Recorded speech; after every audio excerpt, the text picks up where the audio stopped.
Shabbat Shalom à toutes et à tous. La parashat Vayakel est l'avant-dernière du livre de Shemot, l'Exode. Elle raconte dans ses premiers versets comment la communauté des enfants d'Israël est rassemblée pour se voir rappeler le devoir d'observer le Shabbat. Puis le texte continue avec des indications concernant la marche à suivre dans la construction du Mishkan, le sanctuaire portatif qui accompagnait les enfants d'Israël tout au long de leur errance dans le désert. Une question s'impose immédiatement. Pourquoi répéter une fois encore ce commandement du respect du Shabbat alors qu'il a déjà été énoncé à 5 reprises depuis le début de la Torah? Les sages répondent généralement à cette question par l'idée que la construction du Mishkan ne peut repousser l'observance du Shabbat. Shabbat ne saurait donc se voir repoussé par une quelconque construction, aussi noble soit-elle. C'est une interprétation qui est reprise et approfondie par un grand commentateur du XVe siècle, Isaac Abravanel, qui considère que, puisque l'Éternel a donné l'ordre de construire le sanctuaire et que ce sanctuaire avait pour but de concrétiser le lien entre l'Éternel et le peuple d'Israël, et ainsi de permettre à la Shrina, la présence divine, de résider au milieu du peuple, on aurait pu en venir à penser que cette construction devait prendre le pas sur toutes les activités prescrites par la Torah, et parmi elles, l'arrêt de travail pendant Shabbat. L'Éternel, en disant à Moïse « Observez mes Shabbats », fait comprendre aux enfants d'Israël qu'à ses yeux, le respect du Shabbat est si important qu'il ne peut céder la place à la construction du Mishkan.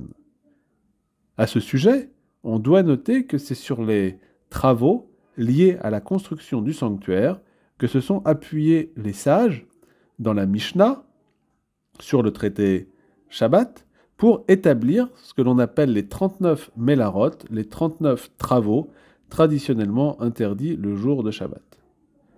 Cependant, ne pourrions-nous pas dépasser cette interprétation en considérant, comme le propose une grande commentatrice, Nechama Leibovitz, que sont décrits ici deux types de sanctuaires. Un sanctuaire dans l'espace, le Mishkan, et de l'autre un sanctuaire dans le temps, le Shabbat. La destruction du temple ne laisse aux Juifs, depuis 2000 ans, que le second sanctuaire, mais certainement le plus important, le sanctuaire temporel, celui du Shabbat. Celui qu'un auteur, comme Abraham Heschel, avait rebaptisé un palais dans le temps. Qu'est-ce que pour Abraham Heschel ce palais dans le temps, ce moment sanctifié? Eh bien, nous enseigne-t-il, c'est la possibilité pour l'humain de se dégager du brouhaha des préoccupations profanes, de s'éloigner d'un travail servile et de retrouver sa condition de prince et par là goûter à l'éternité. Ne l'oublions jamais, le Shabbat est l'occasion pour nous de nous ressourcer et de prendre soin de la semence d'éternité qui réside en chacune de nos âmes. Cette paracha, Vayakel, nous invite donc à considérer que si l'observance des commandements soutient notre fidélité et que notre corps supporte notre âme, toutes les indications concernant la construction du Mishkan constituent la structure qui vient structurer, supporter l'impalpabilité du temps et nous aide à construire le Shabbat. Une légende raconte qu'après la destruction du temple, un ensemble d'anges descendirent du ciel et emportèrent sur leurs ailes les pierres de l'édifice pour les disperser sur la surface de la terre, et qu'à chacun des endroits où furent déposées ces pierres se tient aujourd'hui une synagogue.